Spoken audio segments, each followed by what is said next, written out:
Assalamualaikum warahmatullahi wabarakatuh.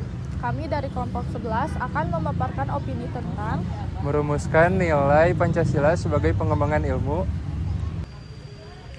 dalam menghadapi arus globalisasi dan kemajuan ilmu pengetahuan yang sangat cepat, Indonesia membutuhkan pegangan nilai yang kuat agar pengembangan ilmu tidak lepas dari jati diri bangsa.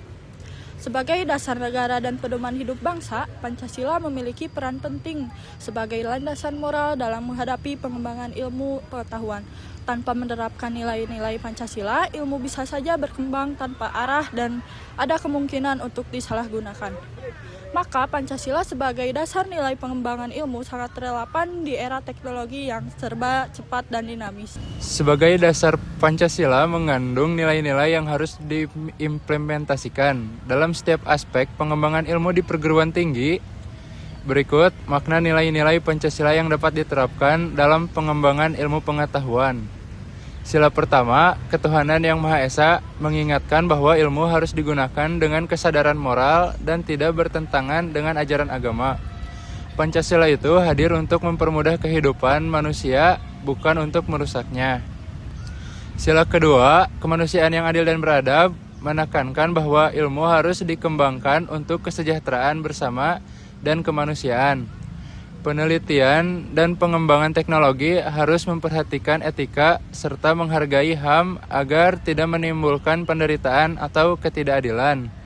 Sila ketiga, Persatuan Indonesia mengutamakan kepentingan bangsa dan negara di atas kepentingan pribadi atau golongan serta menjunjung tinggi nilai persatuan di tengah keragaman.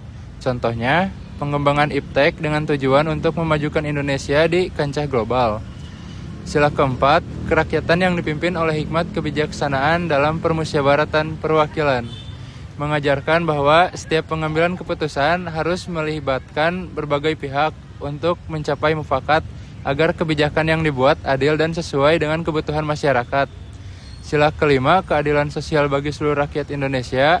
Menegaskan bahwa manfaat dari ilmu harus dirasakan oleh semua orang, bukan hanya golongan tertentu. Contohnya hasil iptek harus dirasakan secara adil dan merata oleh seluruh lapisan masyarakat, tidak hanya dinikmati oleh kelompok kaya atau daerah perkotaan saja. Kampus bukan sekedar tempat yang menyiapkan tenaga ahli dan inovator, melainkan juga berperan sebagai penumbuh karakter berwawasan Pancasila di era teknologi. Kampus perlu menjadikan Pancasila sebagai pondasi dalam menciptakan lingkungan akademik yang beriringan dengan peradaban moral bangsa. Dosen dan mahasiswa didorong untuk mengembangkan inovasi teknologi yang tidak hanya cerdas secara teknis, tetapi juga beretika dan berorientasi pada manfaat sosial. Kampus harus menjadi tempat yang menumbuhkan karakter mahasiswa yang berwawasan Pancasila melalui pendidikan yang menanamkan moral dan etika digital.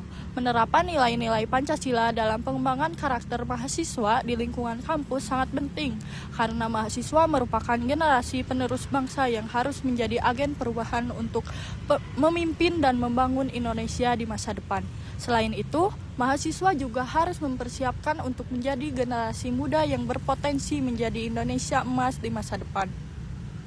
Dalam konteks ini, fungsi Pancasila sebagai pondasi moral di era teknologi berarti menciptakan karakter mahasiswa agar membentuk generasi yang mampu menggunakan teknologi secara bertanggung jawab, menjaga keberagaman, dan memperjuangkan keadilan baik di dunia maya maupun di dunia nyata. Penggunaan teknologi idealnya harus selalu mengarah pada nilai-nilai Pancasila untuk memastikan bahwa pengembangan teknologi tidak bertentangan dengan jati diri bangsa Indonesia dan tidak menimbulkan banyak dampak negatif bagi masyarakat dan negara.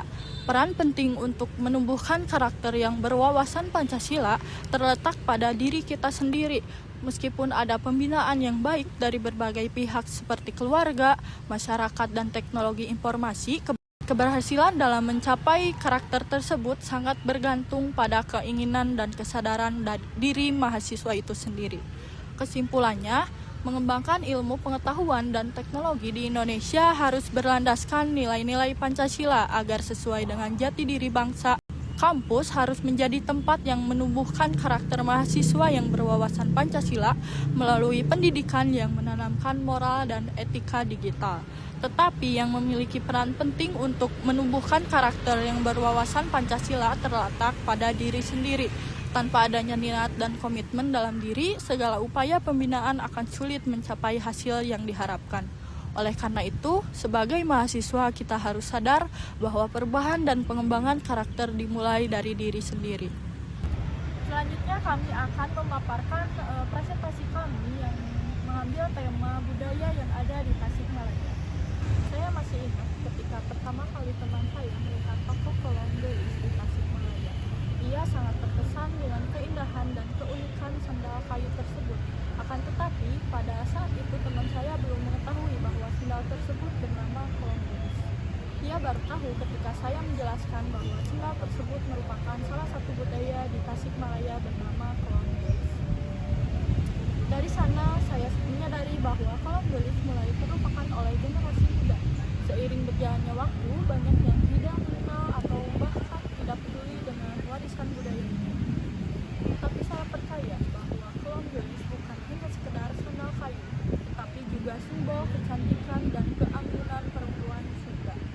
Dan saya yakin bahwa kita semua memiliki peran penting dalam melestarikan budaya ini. Oleh karena itu, saya ingin mengajak kita semua untuk lebih mengenal dan mencintai kolong gelis, serta memahami nilai-nilai budaya yang terkandung di dalamnya. Hari ini saya akan memberikan informasi tentang identitas kolom gelis, aspek budaya kolom gelis, tantangan dan peluang kolom gelis di masa sekarang, serta solusi efektif yang berkelanjutan.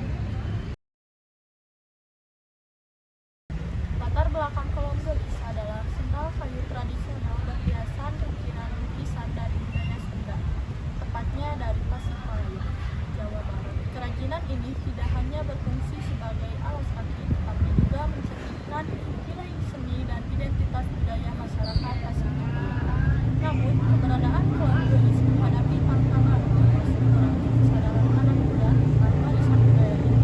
Bahkan di daerah asalnya sendiri, kecintaan terhadap budaya lokal tergerus zaman, sehingga kolom gelis perlu diamati untuk memahami bagaimana kerajinan tradisional ini dapat bertahan dan beradaptasi. Metode observasi yang kami gunakan adalah dengan cara mewawancarai pemilik usaha yang memproduksi kolom gelis untuk menggali informasi lebih mendalam tentang kolom gelis tersebut. Berikut hasil observasi yang kami dapatkan. Yang pertama ada identitas kolom gelis. Objek budaya kolom gelis asal Tasikmalaya, Jawa Barat. Sejarah muncul sekitar 1920-an. Bahan kayu jenis mahoni, desain berhias ukiran atau lukisan cantik dengan motif bunga, alam, dan batik. Fungsi alas kaki tradisional atau simbol kecantikan perempuan Sunda dan identitas budaya. Harganya Rp75.000 sampai Rp150.000. Yang kedua ada aspek budaya kolom gelis mengandung nilai estetika Sunda, ketekunan pengrajin, pelestarian tradisi, dan kearifan lokal. Mempengaruhi kehidupan masyarakat melalui ekonomi kerajinan, busana tradisional, dan identitas budaya daerah. Yang ketiga, ada tantangan dan peluang kolom gelis. Tantangan yang dihadapi adalah persaingan dengan produk impor, kurangnya kesadaran anak muda, dan lemahnya ekonomi. Peluangnya adalah sebagai simbol budaya dan identitas daerah, serta potensi pengembangan sebagai produk fashion yang memadukan tradisi dan modernitas. Adapun solusi yang efektif untuk menyelesaikan permasalahan tersebut adalah: 1. Mengadakan seminar yang menjelaskan tentang kolom gelis. Pemerintah bekerja sama dengan pengrajin kolom gelis. 2. Meningkatkan promosi digital melalui media sosial untuk meningkatkan kesadaran masyarakat. 3. Menggunakan kolom gelis dalam acara budaya seperti pemilihan putri kebaya. 4. Mengajarkan anak-anak tentang kolom gelis, khususnya di lingkungan lahirnya kolom gelis. Kesimpulannya, kolom gelis adalah sandal kayu tradisional Sunda dari Tasikmalaya, Jawa Barat, yang memiliki nilai estetika dan budaya tinggi. Meskipun memiliki potensi ekonomi dan identitas budaya, kolom gelis menghadapi tantangan seperti persaingan dengan produk impor dan kurangnya kesadaran generasi muda. Pemerintah telah melakukan upaya untuk meningkatkan kesadaran dan penggunaan kolom gelis, namun masih diperlukan kontrol